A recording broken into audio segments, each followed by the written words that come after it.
może to jest czas na wyskoczenie z tego pędzącego pociągu, w którym się na co dzień znajdujesz, co nie, w ciągu normalnego życia. Może tak troszeczkę na bieg niżej można zwrócić. Tak, jest też luźniej trochę, nie ma jakiejś takiej presji, tak jakby świat się trochę zatrzymał. Do tej pory, żeby się lenić, musiałam mieć jakieś dobre wymówki, a teraz po prostu wszystko jest zamknięte i Ja bardzo lubię jedną rzecz. Mi się rozleciał tydzień. To znaczy przez izolację poniedziałek przestał być poniedziałkiem, wtorek przestał być wtorkiem, a sobota przestała być sobotą. Izolacja dla mnie jest czasem wyciszenia się. Czuję, że mam czas dla siebie. Po raz pierwszy od naprawdę bardzo, bardzo wielu lat. Izolacja jest dla mnie nową formą życia, czymś zupełnie nowym, czego nigdy w życiu nie doświadczyłem wcześniej. Tak się teraz żyje. To jest taki czas pełen sprzeczności i takiej dwoistości, bo z jednej strony on jest dobry i fajny, a z drugiej trudny. Na początku się czułam trochę jak zwierzę w klatce. Miałam z tym duży problem, szczególnie jak się rozpoczęła wiosna i wszystko pięknie zakwitło i nie miałam możliwości wyjść.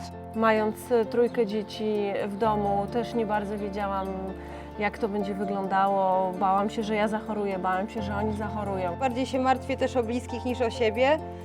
Na przykład o moją siostrę, która jest dosyć wrażliwą osobą. tworzy się taki dystans w tym kontakcie takim bezpośrednim. To jest to też dla mnie ogromnie trudne. Mniej więcej po miesiącu myślałam, że wyjdę z własnej skóry. Brakuje takiej pewności finansowej. Takiego impulsu do działania, spontaniczności jakiejś, bo wszystko trzeba 2 razy przemyśleć. Izolacja kojarzy mi się z więzieniem. To jest rodzaj kary. A jednocześnie też sprawdzian, czy człowiek umie się dostosować do takich warunków. Jest to też wysoka próba bardzo, prawda, życiowa.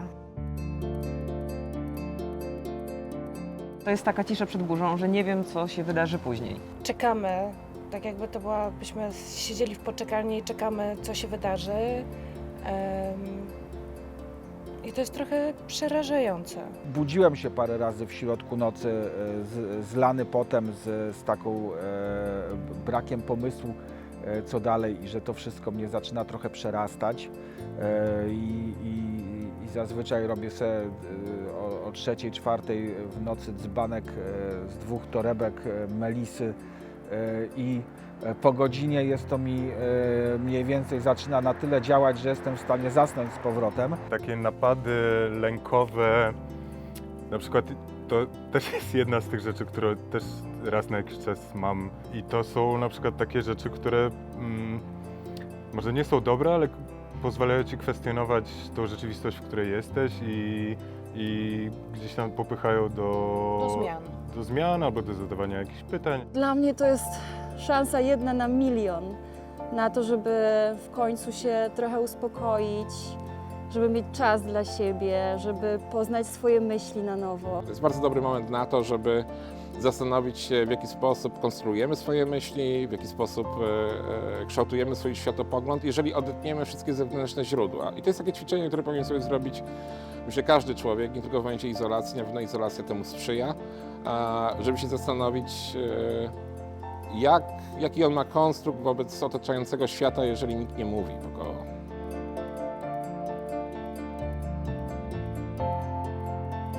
Póki możemy zachować jakiś optymizm, to ja bym ten optymizm sobie zachował. Jak się złapie odpowiedni rytm dnia, to nie jest tak źle nawet. Tak, już jakoś tam, czym dalej w las, tym akurat było jaśniej, nie ciemniej. Dla mnie najfajniejszą rzeczą w tym jest takie skupienie na detalu, czyli możliwość zaobserwowania pewnych procesów w przyrodzie albo w bliskich, w rodzinie. Poznajemy się chyba lepiej niż kiedykolwiek wcześniej.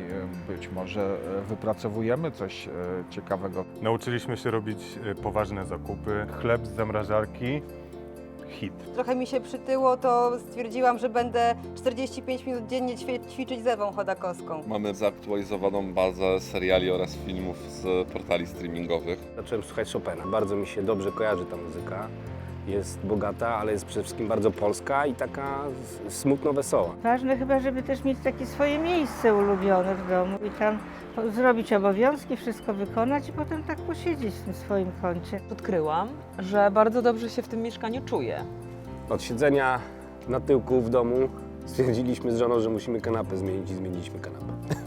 Chodzi też o to, że nagle masz naprawiony rower, to chodzi o to, że starą działkę masz ochotę odgrzebać. Piotrek też zrobił prawda. sam dach w parę dni, To sam prawda, zrobił ogromny Papowałem dach dach na działce, nigdy tego to nie jest robiłem. coś, i... co jest osiągnięciem, a to wynikło stąd, że jest czas.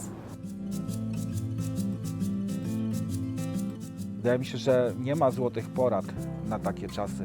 Trzeba przetrwać w jakikolwiek sposób, a potem myśleć o tym, jak budować społeczeństwo w sposób być może bardziej odpowiedzialny. Liczę na to, że ludzie zauważą, jak natura potrzebowała odpoczynku od nas.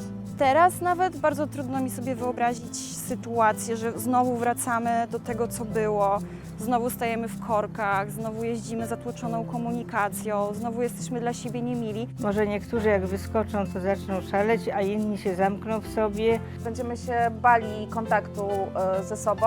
Teraz jak widzę zdjęcia ludzi tłoczących się na koncercie, to mi się wydaje, o Jezu, jakie nielegalne zgromadzenie. Tak jak kiedyś musieliśmy się uczyć być samymi ze sobą, tak teraz będziemy musieli się uczyć być ze sobą razem. Wiele osób też sobie przypomni, że ten kontakt międzyludzki, chodzenie do pracy, mijanie ludzi w windzie, uśmiechanie się i rozmawianie jest po prostu fajne, nie? Jak ktoś nam to zabiera, to sami się stajemy no po prostu gorsi. Potrzebujemy innych ludzi do tego, żeby być lepszą wersją siebie. Mam nadzieję, że ludzie bardziej się na siebie otworzą, tak? Że jakby zmieni się to tak pozytywnie, że wyjdą na ulicę, zaczną się po prostu przytulać, rozmawiać ze sobą. Jak zakończy się epidemia, to pierwszą rzeczą, jaką zrobię, będzie pójście na randkę. Bym poszedł do kolegów na nocowankę. Odwiedzę swoich rodziców, bo nie widziałam ich od 10 marca. Chętnie ucieklibyśmy z miasta. Pójdę na jakiś koncert. Najchętniej wyjadę w Beskid Niski i upiję się z moimi przyjaciółmi. Nawet jak pozwolą nam iść do knajpy na browara w maskach, to oczy się będą śmiały, przynajmniej będzie coś widać. No. A może pójdę do kina, a może pójdziemy na spacer zwyczajny, tego nie wiem. Tata, jakbyś miał iść do kina, to na film dla dzieci, bo bym chciał pójść z tobą. Wtedy pójdziemy z Mateuszem razem do kina. No, na film dla dzieci.